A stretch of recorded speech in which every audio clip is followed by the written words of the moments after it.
Boa tarde, senhoras e senhores. Está começando mais um programa TV Corrida e hoje é um dia especial. Eu sempre falo isso no começo de todos os programas e eu nunca minto, porque de fato são programas especiais. Primeiro porque você que está em casa está nos assistindo e agora são 3 horas da tarde, portanto você está flertando com desemprego para assistir o programa, tudo porque você sabe que vai ganhar prêmios fantásticos ou poderá ganhar prêmios fantásticos que serão sorteados ao longo do programa. Mas mais do que isso, eu sei que o que te move é o conteúdo, é o saber. E por isso nós trouxemos aqui uma pessoa que tem o saber. Ele é recoberto pelo manto do saber técnico e teórico. Estamos aqui com Sérgio Gimenez. Bem, José? Melhor agora, tudo bom? Tudo tranquilo, tudo ótimo. Sérgio Gimenez, para você que é de casa, já sabe, ele é piloto da Stock Car e da BMW no FIA GT.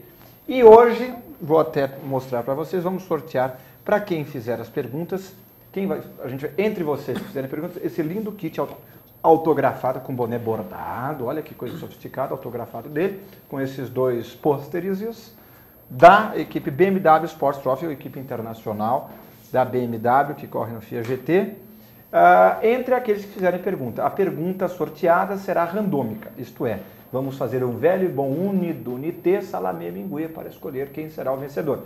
A condição é, claro, que seja entre aqueles que fizeram perguntas.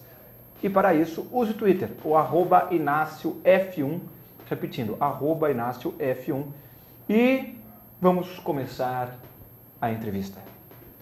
Muito bem, temos informações de que quando você era criança, você maltratava cachorros, não tem esse cara, né? Tô brincando. Eu vou começar com a pergunta que eu sempre faço aos pilotos que estão aqui, porque quem está em casa nem sempre é um grande estudioso da carreira de cada um.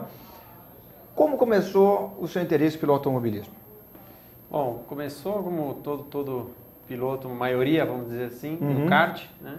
Eu fui assistir a inauguração do kartódromo em Itu, em 1994. Da Skin Cariola. Exatamente.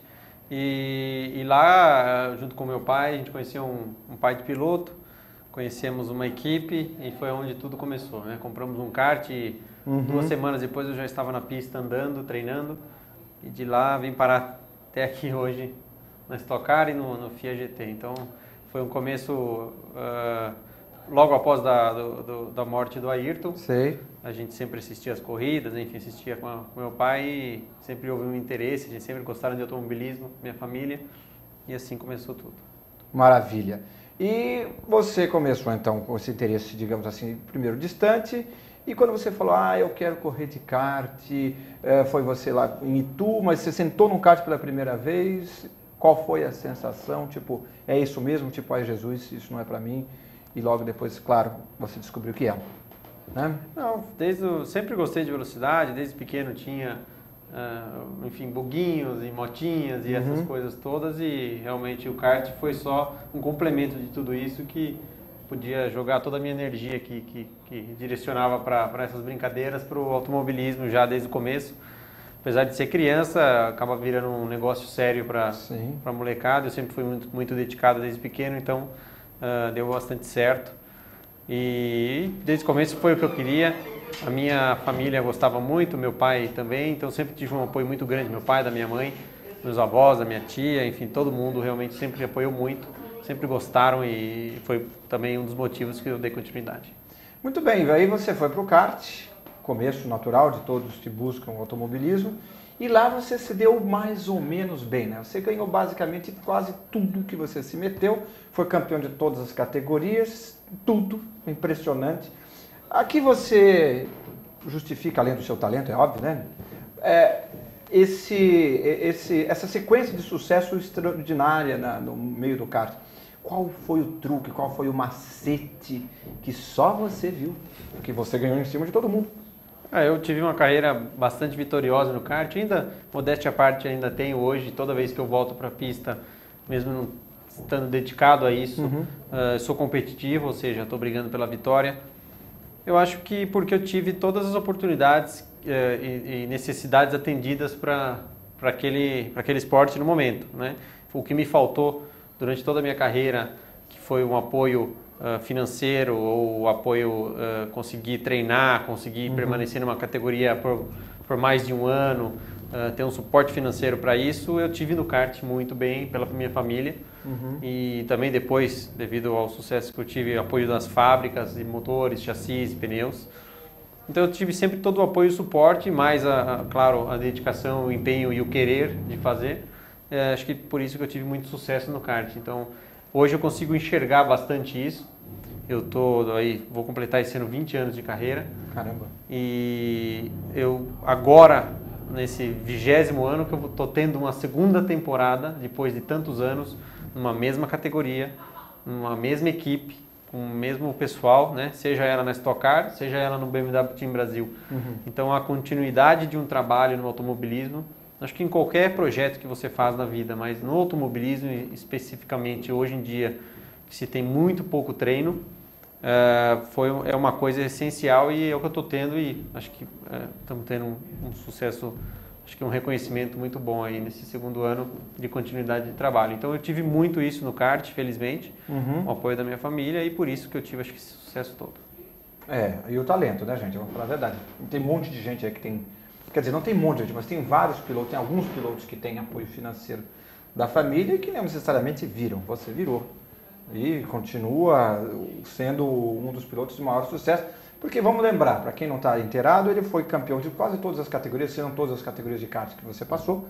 Depois disso você foi campeão da Fórmula Renault aqui no Brasil, depois disso você foi com sucesso para a Fórmula 3 espanhola, não é isso? Sim, exatamente. Aí depois você foi para um GP, GP2, e em todos eles você se deu muito bem, só que aí quando entrou nas categorias mais elevadas, pesou esse fator de não conseguir repetir uma temporada. Então você teve sempre a primeira temporada de conhecer e aquela que seria de estabelecer, faltava o dinheiro. Na verdade, nem a categoria, nem a temporada de conhecer eu tive. Esse também é um problema, né? Porque se você dá uma continuidade em um ano, isso facilita muito. Tive isso na Fórmula Renault Brasil, onde tivemos sucesso, fui campeão, primeiro campeão da Fórmula Renault Brasil, com a equipe Bassani Racing. Depois eu tive um ano na Inglaterra de Fórmula Renault, foi um ano muito difícil profissionalmente falando. E depois na Fórmula 3 espanhola também tive um ano muito bom, onde eu consegui fazer toda a temporada. E cheguei até a última etapa disputando o título. Mas não tive um segundo ano que seria para concretizar exatamente esse trabalho. E logo após isso eu tive uma série de temporadas difíceis nesse sentido, ou seja, não dando continuidade no trabalho, seja ela por 2, 3, 4 corridas. Mas toda vez que eu conseguia estar presente, eu tentava, obviamente, estar o mais empenhado possível e o mais bem preparado possível para aproveitar essa oportunidade que eu estava tendo para poder mostrar do que eu era capaz, né? Então, foi muito difícil, né? Hoje é fácil olhar e tá indo bem na Stock, no BMW Team Brasil, na Europa, mas foi um suador danado para chegar até onde a gente está hoje. Tem um amigo meu, ele é casado, na verdade, com uma amiga minha, o Dalton Vig, aquele ator da Globo.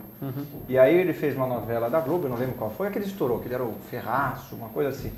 E aí vieram entrevistar para ele, como é que você explica agora, de repente, fazer sucesso? Ele falou, de repente, eu estou há 20 anos trabalhando, dando aula de inglês, não sei o que, para fazer sucesso. De repente, é o peru que é de repente. Exatamente, é a mesma coisa no piloto, né? Eu sempre trabalhei no kart para algumas fábricas, desenvolvendo o kart para não ficar fora do automobilismo quando não tinha um apoio financeiro para poder continuar. Então o kart sempre me acolheu muito bem, eu tive esse apoio de todos e eu trabalhei muito como coach no kart. Era um trabalho que não era muito bem explorado e, modéstia à parte, eu comecei a fazer um bom trabalho e isso explodiu no meio hoje e isso é muito bem visto. tem diversos pilotos, alguns tem pilotos... até livro, né? A Suzane Carvalho tem Exato, livro. Alguns pilotos até que eu dei coach para eles, hoje estão crescidos aí, crescidos digo com 18 anos, 19 anos, e estão fazendo coach para molecadinha, então muito bacana, eu acho que fico contente de ver isso. Então teve todo um trabalho aí por trás. Falando daquela questão de coach de piloto, quando você vai dar um curso de coach, vai acompanhar, né, dar uma orientação técnica para um piloto de início de carreira, você consegue identificar, tipo, esse aqui não vai para frente? Ou isso é difícil de... Não, dá para ter uma ideia. Esse não é do negócio.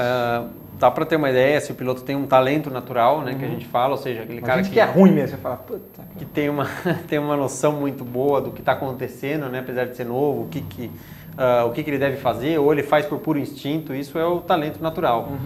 Mas, como na minha visão, como qualquer esporte, alguns não são tão talentosos naturalmente, mas a dedicação e o treino fazem com que ele fique bom.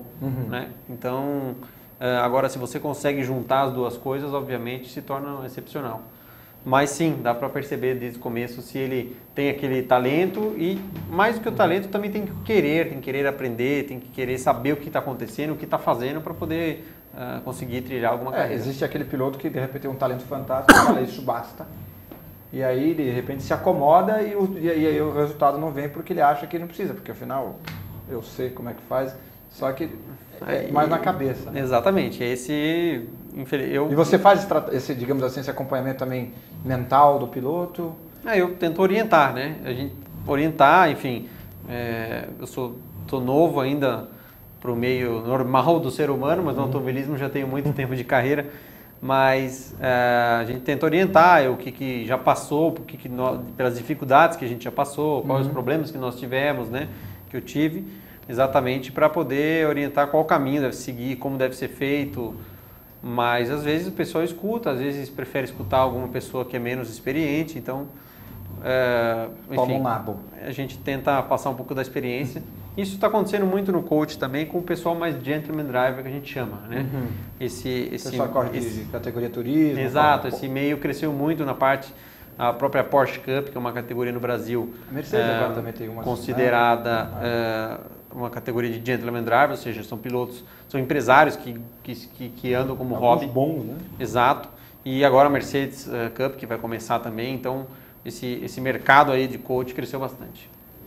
E a grande dificuldade do piloto, uma coisa que eu conversando, o Bird Clemente teve aqui, o Ingo também, é viver de piloto, da pilotagem. E esse é o grande desafio, porque no Brasil, como a gente tem atualmente muitos pilotos capacitados aqui no Brasil, então quem tem um histórico como o seu de sucesso, sobretudo em nichos específicos, por exemplo, no kart é inconteste, você, não, lá você é um dos grandes nomes do panteão brasileiro de kartismo. Então você realmente tem esse diferencial que está sempre lá, né? E aí também vai entrando para o turismo, como você também teve sucesso. Bom, vamos ver algumas imagens suas no kart, que é exatamente a área que você iniciou, assim como todo o resto dos pilotos. Aí está você pequenino, ainda na fase zigótica. Esse aí era a forma da volta do kart ainda. Quantos anos você tinha naquela foto? Naquela ali eu tinha 12 anos. Foi o ano que eu ganhei meu primeiro campeonato brasileiro. Essa foto provavelmente... Você do primeiro campeonato brasileiro, tipo, houveram mais, né? Graças a Deus. Acho que, se eu não me engano, é Interlagos essa foto, pela imagem. E foi onde eu conquistei, não Interlagos, mas foi o ano que eu conquistei meu primeiro título brasileiro, 1996. Era meu segundo ano de kart. Eu nunca ganhei campeonato de kart, curioso, né? Vivendo e aprendendo. Próxima imagem, está um pouco invertido porque eu troquei a ordem, isso daí na Fórmula 3. Fórmula 3 espanhola. Né, onde foi a minha segunda ida para a Europa, né? Na verdade, eu já tinha ido pela Fórmula Renault inglesa. Que vai voltar na imagem seguinte? Não, aquela do Brasil. Aquela é do Brasil mesmo, mas foi a minha reestreia na Europa e também um fato curioso, eu consegui O receptor de ar é menor na espanhola, parece? Exato, era um motor Toyota que a gente usava, era um motor mais forte, a gente usava sim um restritor menor. Aquele que está atrás ali é o Nicolas Prost, filho do Alan Prost, meu companheiro de equipe. Na Oreca, né? Exatamente, na Le Mans Series, né? Na P1. P1 agora? Está na P1, exatamente. Ele estava na P2 ano passado? Eu não me recordo, mas... ele estava na P1, só que é independente a equipe. Exatamente, eles estão ainda na P1 lá. E também um fato curioso, porque eu estava parado de carro no Fórmula, né? Fazia um ano e meio. surgiu esse teste da Fórmula 3 espanhola e eu consegui entrar devido ao meu currículo. Fui para lá, nunca tinha andado na pista de Jerez de la Frontera e venci o teste em cima dos outros pilotos e ganhei metade do budget da temporada para poder conseguir voltar para a Europa. Isso daí é no Brasil ainda. Exato, 2002, Fórmula Renault. Fórmula Renault aqui no Brasil. Foi também mais uma luta, a gente fechou, eu fui o último carro dos 34 a fechar o contrato. Caramba. E eu corri com a equipe Bassani Racing, que deu um super suporte para mim. Era o primeiro ano da Bassani Racing também no campeonato, e como equipe. E a gente conseguiu vencer esse título muito sofrido na última etapa. Tivemos um super apoio também do gigante, Amandio Ferreira, um grande preparador dos anos 80. O cara que tinha uma equipe e fez o Gil de Ferran na época. E o próprio Gil de Ferran que nos ajudou também nessa temporada como investidor. Que bacana. Aí na 1GP, então houve um pequeno salto. 1GP foi pós-GP2, era a equipe do Emerson Fittipaldi, né? A equipe... foi pós, eu achei que era meio que junto. Era pós-GP2, exatamente logo após, eu fiz GP2 2007, 3 provas, e logo após começou a temporada 2007 e 2008 da 1GP, onde eu fui convidado para correr na equipe do Brasil. E o carro era bom? Muito bacana, o evento era muito legal. Eles faziam muito RP, né? Relacionamento com o público, com patrocinadores. E nós corríamos 2 corridas, se eu não me engano a primeira era de 20 minutos ou 40 minutos, eu não me recordo 100%, e a segunda corrida é uma corrida longa, de 1h20, com 2 paradas de pitstops obrigatórias, então era uma categoria muito bacana, que foi uma pena ter acabado porque era uma chance de você se profissionalizar como piloto de Fórmula, né? Que hoje é muito difícil acontecer. Hoje a gente tem a profissionalização, né? Ou seja, como você falou, viver do automobilismo na Fórmula, você consegue somente na Fórmula 1 e na Fórmula Indy, né? Então a 1GP era uma categoria que era possível, ela tinha muitos prêmios bastante interessantes, as equipes tinham patrocinadores grandes, mas acabou não tendo mais. Não deu, infelizmente. Aí então volta para a categoria anterior, digamos assim, que era a GP2. Exato, a GP2 foi logo após a Fórmula 3 espanhola, em 2006, a mesma equipe, né, a Racing de Newey. Eles me convidaram para fazer um teste e logo após o campeonato, onde eu fui bem, e a gente também fechou não, eles me convidaram para andar, faltando uma semana para começar no Bahrein. A gente não tinha verba, a gente estava correndo atrás, não tinha, e eles estavam testando outros pilotos, mas o corpo de engenharia da equipe me escolheu e queria que eu fizesse parte do time. Isso foi bastante uma honra para mim, porque tinham engenheiros experientes, ex Fórmula 1, e eles me deram praticamente 3 corridas para nós conseguirmos o patrocínio para dar continuidade, mas infelizmente não conseguimos aí o patrocínio para continuar na categoria. Que miséria. Isso é no kart, isso já na sua fase adulta? Exato, esse foi no vai e volta. Uma tangência boa, tem até faísca saindo ali de baixo. O kart sempre proporciona ótimas fotos, né? E eu gosto muito, sempre que eu posso, eu estou andando. Eu tenho uma empresa também de kart que importa motores, né? O Ital System, o carburador IDEA, motores TM de shifter, enfim. E essa foi uma das voltas, uma das parcerias que eu tive muito longas aí no kart, foi com a Birel. A gente trabalhou juntos aí quase 6 anos e foi numa das voltas aí, algumas corridas que eu fiz, acho que foi 2008 essa foto ou 2009. Bacana. Próxima imagem. Agora já é o meninão aí, nosso carro lá do BMW Team Brasil, BMW Z4, que esse ano a gente está dando a continuidade. Ano passado eu corri com o Ricardo Zonta, esse ano eles mudaram as duplas, eu estou correndo com o Kaká Bueno no carro zero. E a BMW fez alguns upgrades para esse ano na parte de câmbio e também na parte diferencial, já que a gente não tem mais o suporte do controle de estabilidade. Foi proibido. Foi proibido, mas até melhorou, falar a verdade, porque ele estava no carro, mas acabava atrapalhando a gente em algum ritmo de corrida, às vezes atrapalhava, entrava numa hora errada.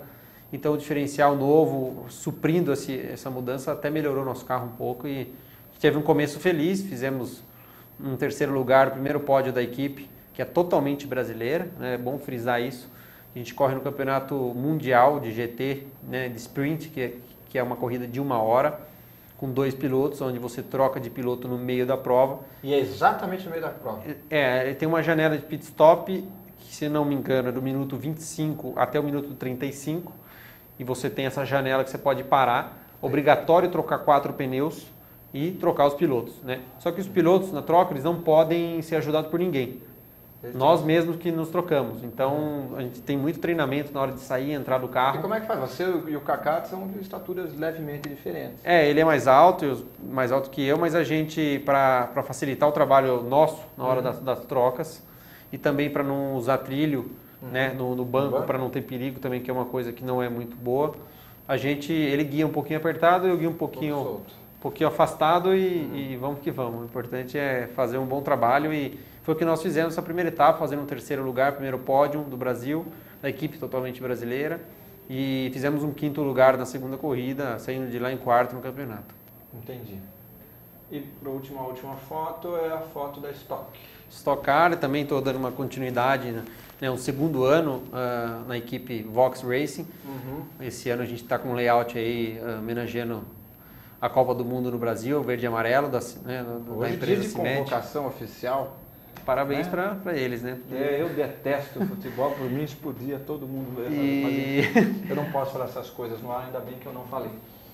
Mas estamos dando continuidade, 2º ano na Stock, a gente chegou a ser líder do campeonato na 2ª etapa, agora estou em 3º no campeonato e uma equipe também nova, foi comprada pela empresa no ano passado e também para mim foi o primeiro ano, o ano passado. E esse ano a gente dando continuidade com o mesmo corpo técnico, mesmos mecânicos. A gente está fazendo um ótimo trabalho. Maravilha. Voltamos para o Estúdio Dourado, olha aqui. E esse é o kit que estará sendo sorteado entre aqueles que fizerem perguntas. É o kit da BMW Sport Trophy Team Brasil, autografado por você. Olha só que coincidência, você está aqui e está autografado por você. Com todos. Aliás, é bom a gente dar o nome aos bois. Quem patrocina você neste campeonato? Quais os patrocinadores aqui? Vamos lá. O nosso patrocinador da equipe principal é o Banco do Brasil. É o Banco do Brasil. Que é o banco que está nos apoiando esse ano aí com essa empreitada brasileira, que acho que está sendo muito bem-vindo, porque é uma equipe, né, frisando novamente, é uma equipe totalmente brasileira. Os mecânicos são brasileiros, viajam para as provas e quando são provas perto eles ficam lá. Nossa sede fica em Portugal. E toda a engenharia também é brasileira, o chefe da equipe, o dono da equipe, então é um projeto muito ambicioso aí que o Antônio Herman peitou e muito bacana, então acho que esse é o grande desafio, né? A gente ir com totalmente Brasil para lá, não é fácil, a gente apanhou muito o ano passado em termos de regra, diferenças de cultura também, né? Para os próprios mecânicos e engenheiros. Mas esse ano, a gente comparando até, foi na mesma pista a abertura do campeonato de 2013 e 2014. E a diferença da nossa postura como equipe foi impressionante e a gente foi até elogiado por todos. E hoje a gente pode até dizer que a gente é uma das equipes grandes de lá, por tanto respeito que o pessoal está tendo. Então acho que é muito legal, muito dá orgulho de participar de um projeto desse. Aliás, esse projeto me desperta uma curiosidade. A equipe inteira, literalmente, é brasileira. Engenheiros, mecânicos, todo mundo brasileiro. Exato. Como é que faz? Eles moram lá, eles se deslocam quando vai e tem uma sede onde fica tudo guardado, armazenado? A nossa sede, ano passado, era em Barcelona, na Espanha. Esse ano mudaram para Portugal, ali perto de Estoril. Sei. E eles viajam para lá e ficam realmente 60, 70 dias direto. Quando tem alguns intervalos, eles voltam para o Brasil para ver a família, enfim, todos têm uma família aqui. Mas agora, por exemplo, após a etapa da França, a gente teve um intervalo de 30 dias mais ou menos e eles ficaram direto para lá, exatamente para a revisão dos carros, organização de tudo, deixar tudo pronto aí para a próxima etapa, que já é semana que vem na Inglaterra. Então, eles ficam nesse vai e vem aí, mas ficam quase, acho que metade. Como a temporada ela é meio curta, né? Ela vai acabar em outubro, se não me engano, outubro, novembro, então tem grandes intervalos que tem o verão europeu também que para, então eles podem vir para casa aqui desfrutar. Maravilha.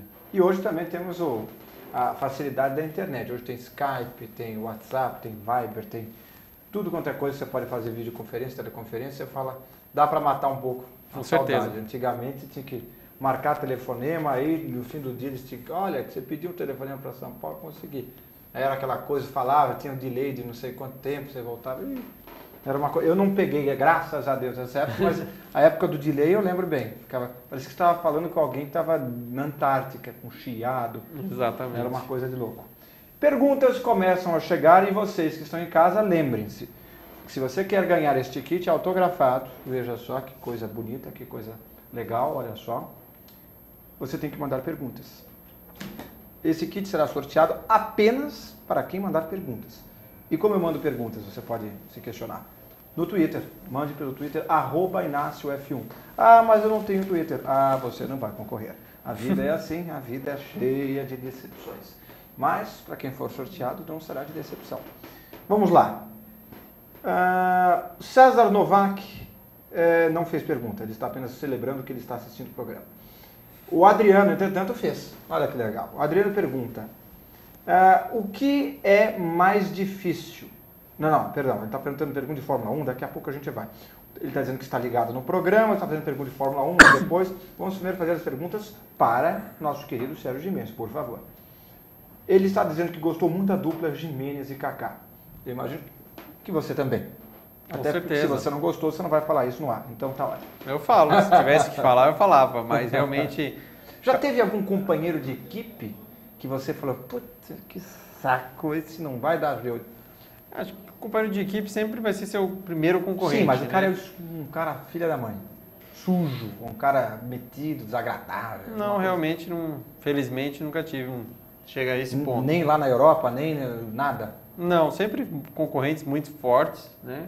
Em disputas, mas mau caráter ainda nunca. Não. Menos mal. E qual foi até agora, o seu companheiro de equipe mais duro que você já teve?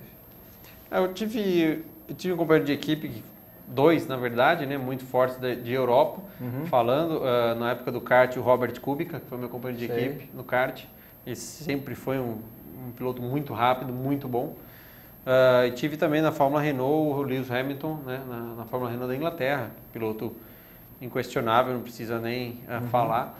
Ele tinha todo um apoio da McLaren já desde aquela época e toda a prova iam dois engenheiros da McLaren acompanhar os treinos, corridas. O carro dele, se não me engano, era das cores da McLaren também? Preto. Exatamente, prata, né? Era prata o carro dele. Isso. Mas super piloto e tinha um super suporte, então realmente foram dois caras muito bons aí. E...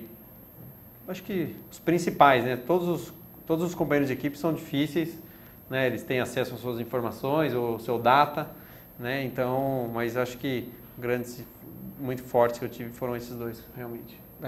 São companheiros que, bom, hoje a gente vê, Kubica é uma pena que tenha se acidentado, senão também estaria aí na Fórmula 1. Com certeza.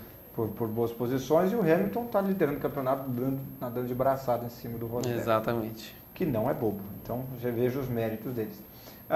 Pergunta do Leandro Lefa. O que é mais difícil de pilotar? Quais as diferenças principais entre kart, fórmula e turismo? Tem algum que você acha mais legal, mais difícil? Tipo, putz. É o carro mais interessante, potente que eu guiei, que eu gostei, foi o GP2, sem dúvida. Um carro de 650 cavalos, pesando 600 quilos, foi sensacional. Infelizmente, eu nunca pilotei um Fórmula 1 ainda. Quem sabe, pelo menos um testezinho, né? Mas foi um carro excepcional, um carro que você chega a 320 no final da reta e freia nos 50 metros e tem uma potência absurda, então realmente foi muito bacana. Carro de turismo, por enquanto que eu guiei, que eu gostei muito, foi na antiga FIA GT, que é o mesmo campeonato que eu estou correndo esse ano. Era uma Lamborghini Murcielago V12, de 680 cavalos quase. Você chegou a correr no Brasil, né? Uma vez? Eu corri de Corvette aqui no Brasil, Tá. né? E depois eu fui convidado pela Lamborghini para correr na Argentina, que teve uma prova, e foi um carro muito bacana de turismo que eu andei. E o kart, eu acho assim, eu considero mais difícil. Acho que você vê que temos bons pilotos aí de tudo, mas o cara que volta para o kart é muito difícil de conseguir já entrar no ritmo que tem que ser, porque é muito rápido e fisicamente falando também ele quebra, né? Ele quebra o cara, então tem que estar muito bem preparado. Então o kart eu acho que é o carrinho mais difícil para dirigir. O Senna tinha uma grande frustração que não ter sido campeão mundial de kart, e o kart ele adorava, né? Tanto que ele falava que o melhor piloto do mundo era o cara que tinha batido ele no kart, o cara que ele Era um inglês que hoje nem... Fullerton. Eu conheci ele, uma das provas que eu estava fazendo, eu conheci o Fullerton. Mas, enfim, nada de amizade, sim, mas realmente conheci. Boa. Não, um puta muito metido. Tipo, eu bati o Senna. Não estava escrito, mas era muito arrogante, não sei se é o estilo dele. Naquele momento, naquele fim de semana, naqueles fins de semana que ele estava, pelo menos era assim. Mas o kart realmente é muito bacana, eu gosto bastante. Entendi. Então, a categoria que você tivesse que escolher, se eu tivesse que só correr por prazer, seria o kart? Sim, seria. Hoje em dia seria. Entendi. Pergunta do Vinícius Soares. Você competiu de Fórmula e de turismo. Qual das duas, tirou o kart, hein, te rendeu mais emoções? Eu não tive muitas corridas de turismo, estou aí agora no meu 4º ano do turismo. Estou tendo bastante corridas interessantes. Acho que o turismo proporciona uma disputa mais próxima, né? Ele proporciona, você pode chegar, né, a tocar no seu concorrente numa disputa, né, que ele permite isso, um pouco diferente do carro de Fórmula. Então eu estou me divertindo muito no turismo. Estou começando, sempre acompanhei, sempre gostei, mas está sendo bastante prazeroso estar no turismo. Entendi. E as diferenças de pilotagem principal? A Fórmula tem muito mais downforce, né? Ou seja, a carga aerodinâmica, né? Então, você consegue frear muito mais dentro, você consegue acelerar muito mais cedo, contornar muito mais rápido. Então, o turismo já é um carro, vamos dizer assim, mais lento, né, para nós pilotos, comparado ao Fórmula. Então, você tem que ter um pouco mais de paciência para pilotar. Enfim, é um carro mais pesado. Então, a grande diferença é que no turismo você tem que ter mais paciência para pilotar, e no Fórmula realmente você tem que, cada hora que você vai indo, você vai encontrando, dá para ir mais um pouquinho, dá para ir mais um pouquinho, dá para ir mais um pouquinho, realmente é impressionante a aerodinâmica que tem. O Ingo Hoffmann falou que quando ele veio da Fórmula 1, ele veio correr de turismo, ele falou que a principal diferença é que ele tinha que frear muito antes. Não porque ele não conseguisse, ele conseguia frear mais para frente, mas o tempo não vinha. Exatamente. Isso acontece muito com os pilotos de Fórmula, até mesmo comigo aconteceu. A gente chega do carro de Fórmula, senta no turismo e o Fórmula, como eu comentei, você freia nos 50 metros, chegando a 300, 280, né? E o turismo, ele é tão rápido quanto, porque tem um motor forte, mas ele é muito mais pesado, o freio não é tão eficiente, não tem carga aerodinâmica, então você tem que frear mais cedo, porque você consegue ser mais rápido freando mais cedo e administrando a curva nessa freada, meio de curva e saída. Então, tem que aprender realmente a controlar a ansiedade, porque é possível você frear lá dentro, só que, como o Ingo comentou, o tempo não vem, não adianta você querer fazer isso. Então, você tem que controlar isso, saber dosar para usar. Entendi. Vinícius Soares pergunta, essa foi a pergunta do Vinícius Soares anterior, na verdade. O César Novak pergunta, qual a expectativa para a Stock Car esse ano? Primeiro ano que você consegue repetir uma equipe lá, né? A expectativa é poder chegar até a última etapa disputando o título, acho que é a principal coisa. Stock Car eu considero uma das categorias mais competitivas do mundo, né? Olhando no geral e até do que eu já andei. A gente briga ali 33 carros e às vezes chegam a ficar 30 carros no mesmo segundo. Então é muito difícil, é uma categoria que tem os mesmos carros para todas as equipes, mesmo motor, mesmo tudo. Então, chegar até a última etapa disputando um título da Stock Car, eu acho que para um segundo ano de categoria, para um segundo ano de equipe, eu acho que vai ser bastante bom para a gente esse ano. E também é segundo ano de equipe na BMW. Como é que você vê essa estabilidade também lá fora? A nossa ideia, nosso objetivo, sem dúvida, é o mesmo, né? Chegar ao final do ano disputando o título, é poder ser um pouco mais competitivo do que o ano passado. Ano passado a gente realmente... Um ano de aprendizado. Foi um ano de aprendizado, né? A gente apanhou muito, né? Em todo sentido, mas a gente não chegava tão competitivo nas provas, sempre estava um pouco atrás. Esse ano a gente já chegou bem numa pista que não favorece muito o nosso carro, que foi na França, em Nogaro, uma pista de baixa velocidade. Então a gente está com uma expectativa boa, a gente vai confirmar essa expectativa agora em Brands Hatch, uma pista de média e alta velocidade, que a gente espera andar bem. E que não coloquem lastro. Não coloquem lastro, não modifiquem o BOP, que é o Balance of Performance, né? Que é a equalização dos carros, né? BMW, Mercedes, Audi, Ferrari, tudo isso. Então, se a gente conseguir chegar competitivo para brigar exatamente pelo pódio, pelas vitórias, quando for possível. Muito bem. Existe algum carro padrão? Por exemplo, o carro mais lento é tal, então a gente tem que ter com base nesse carro. Não, o BOP ele é feito assim, eles pegam um piloto, a FIA, Federação Internacional do Automobilismo, pega um piloto, leva ele para uma pista que normalmente acontece em Paul Ricard, na França, que é uma pista teste para muita gente. Na área de escape até dizer chega. Exatamente. E ele anda em todos os carros. Esse piloto anda em todos os carros, ele faz um tempo com todos os carros, com pneu novo. E baseado no que ele andou e no feeling dele, passa informações para a FIA tenta ajustar de uma melhor maneira possível, pegando um carro, dando um exemplo, o nosso carro pesa 1.250 quilos, a Mercedes pesa 1.500 quilos. Só que a Mercedes tem um motor de 6.3 cilindradas, o nosso carro tem um motor de 4.4 cilindradas. Então, a Mercedes tem muito mais torque, a gente não tem torque. Então, equalizar... Um mais rápido em curva, outro em reta. Exato. Então, equalizar tudo isso não é fácil. Não é fácil, é complicado. Né? Tem motores V12, como a Ferrari, tem motores V8, como é o nosso caso, tem motores V10, que é o caso do Audi. Então, eles tentam equalizar da melhor maneira possível e não dá para agradar todo mundo e acaba, às vezes, falhando. A gente é um pouco penalizado no Sprint Series, porque é uma categoria de corrida de 1 hora, tá? Onde troca-se o pneu no meio da prova. Os 4. Exato, os 4 pneus obrigatórios. Então a gente nunca anda com pneu velho, a gente sempre anda com pneu ali de 18 voltas, 17 voltas. E o nosso carro, por ser leve, é um carro que gasta pouco pneu, por não tem um consumo de pneu grande. Então ele é um carro que ele é beneficiado nas corridas de endurance. Endurance você acaba andando 1 hora, 1h30 com o mesmo piloto, com o mesmo conjunto.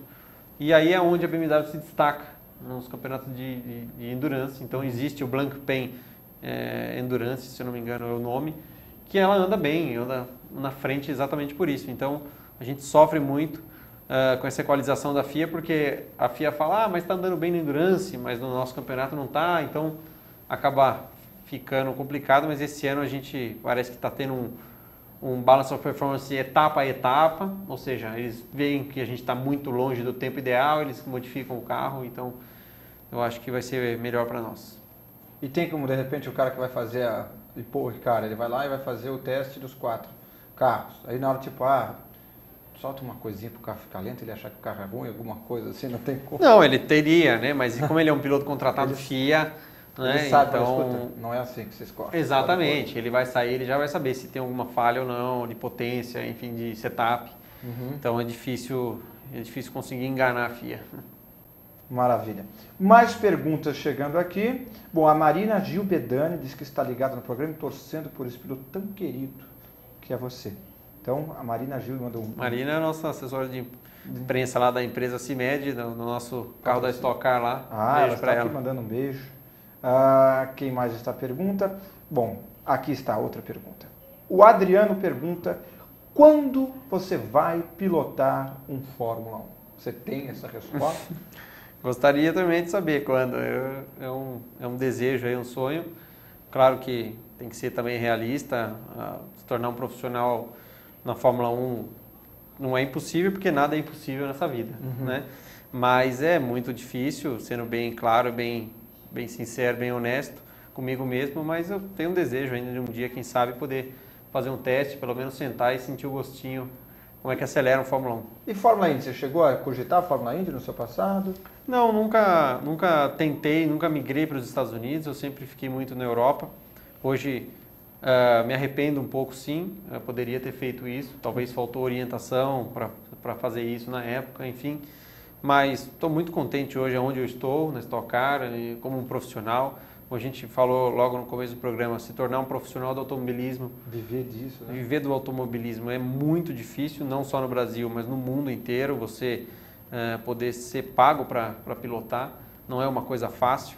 Então eu tenho muito orgulho de dizer que hoje eu sou contratado para poder fazer isso. Então acho que já é uma vitória muito grande. É contratado por 2 equipes. Uma delas é um grupo internacional como a BMW, né? Exatamente. Não é para poucos.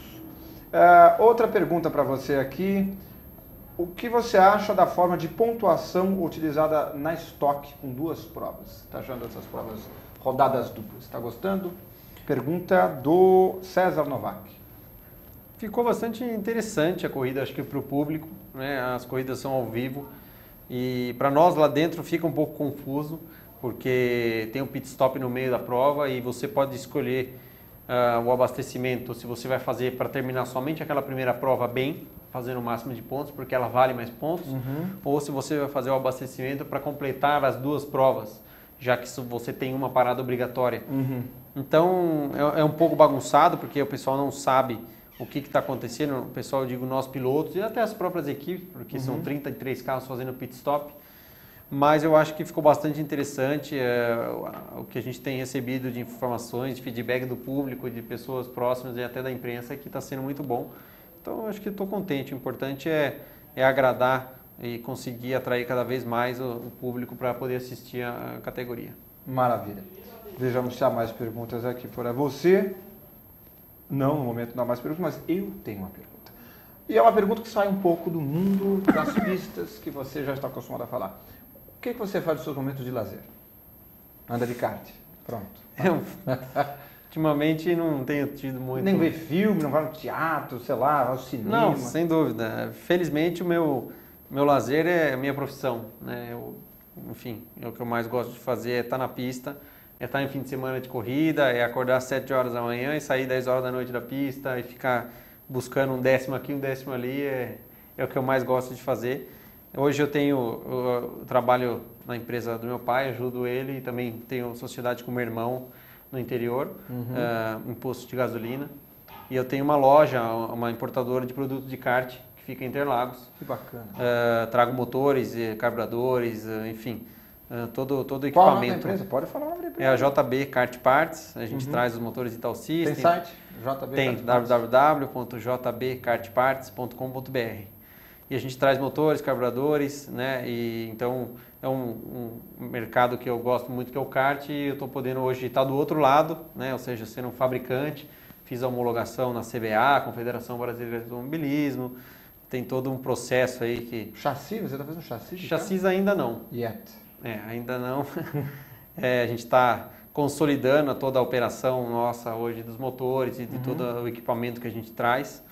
Então, tem que fazer passo a passo com calma, mas enfim, então eu realmente estou numa correria do dia a dia, tem que manter o preparo físico também, então não pode deixar de ir na academia, né, fazer o que tem que ser feito para manter o físico para as corridas.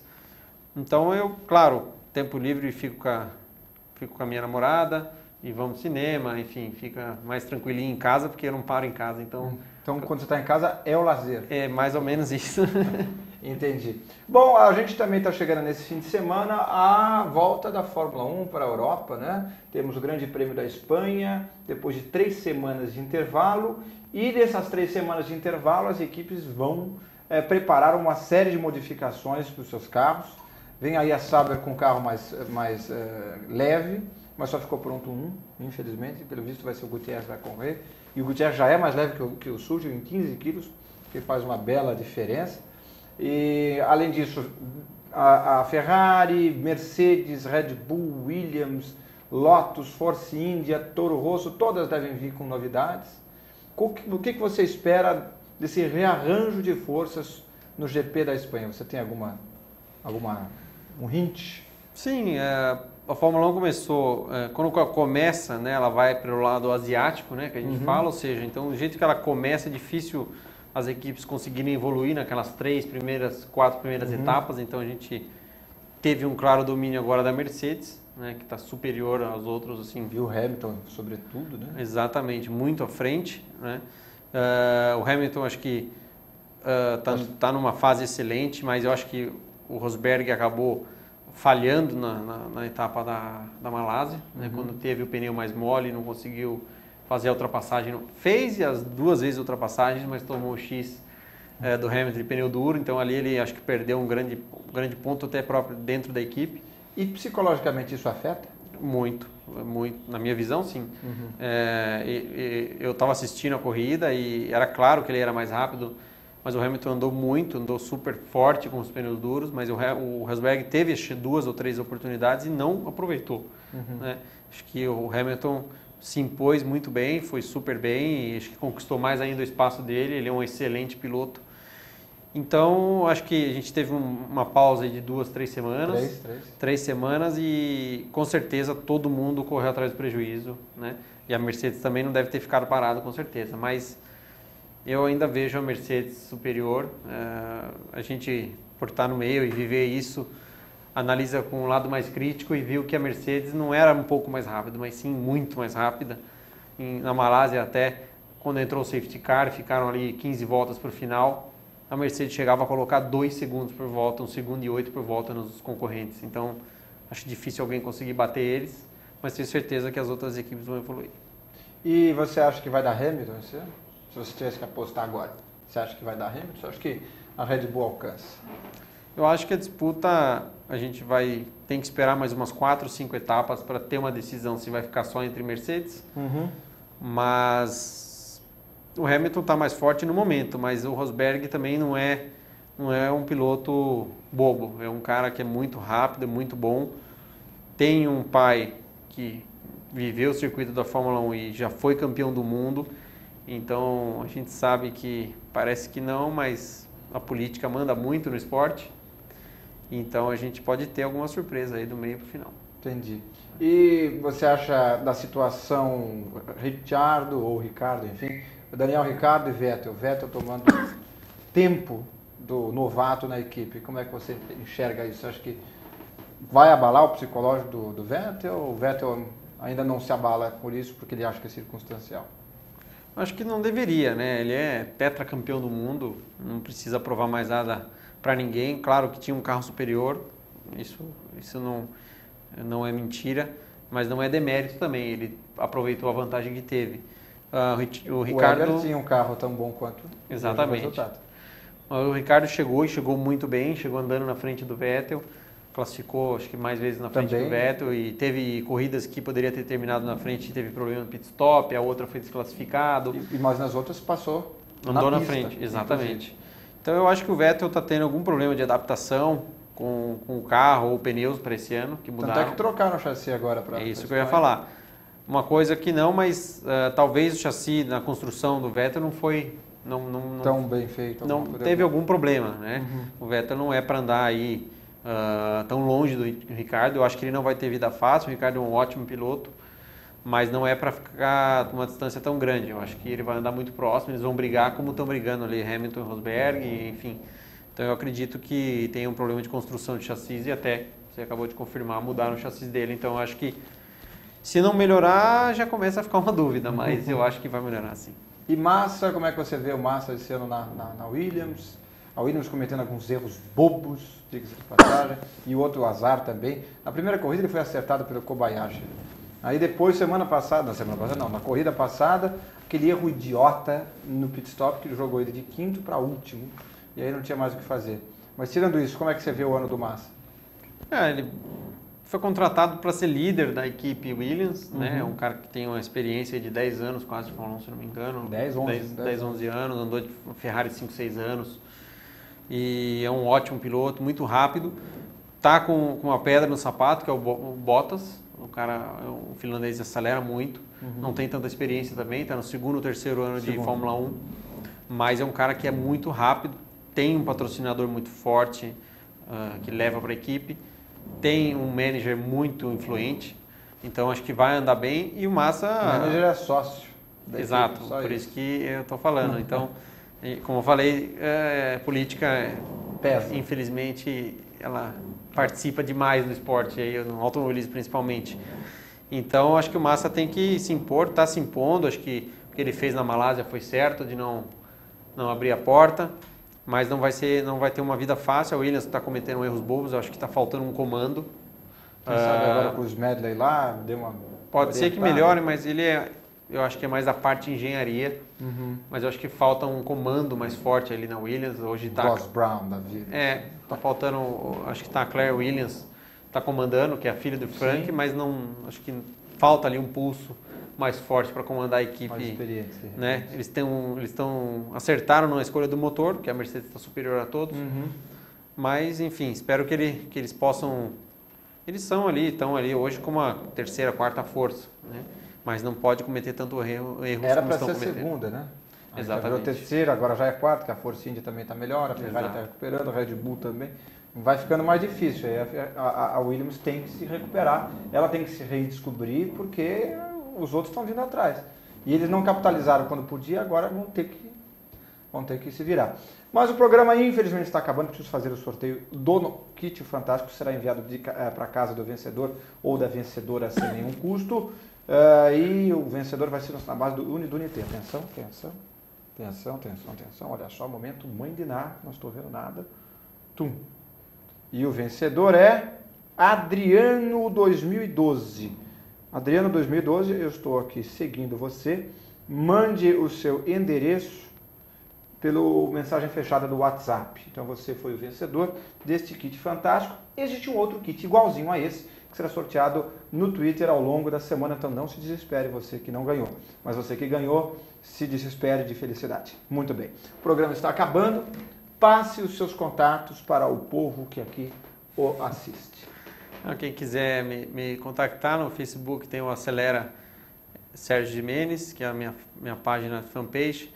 Tem também Instagram e Twitter, é o @73sgimenez. Então, para quem quiser contactar e seguir, acompanhar um pouquinho aí da minha carreira, do dia a dia, às vezes tem algumas coisas, pode me seguir nesses perfis. Maravilha. E só desculpa, tem também meu site, www.sgimenez.com.br. Onde lá você encontra fotos, a carreira dele, tudo, vídeo, contatos para shows, enfim, tudo que você precisar, tudo estará lá no sgimenez.com.br. E você que quer me seguir, o meu carro é um Peugeot cinza. Não, você que quer me seguir é Twitter, @InácioF1. Ai, que idiota. E a minha página no Facebook é Blog José Inácio Falou. Além disso, o site que estará com esse programa disponibilizado já amanhã é o www.joseinaccio.com. E até semana que vem, onde teremos aqui Binho Carcassi falando sobre a seletiva Petrobras de kart. Até semana que vem. Tchau.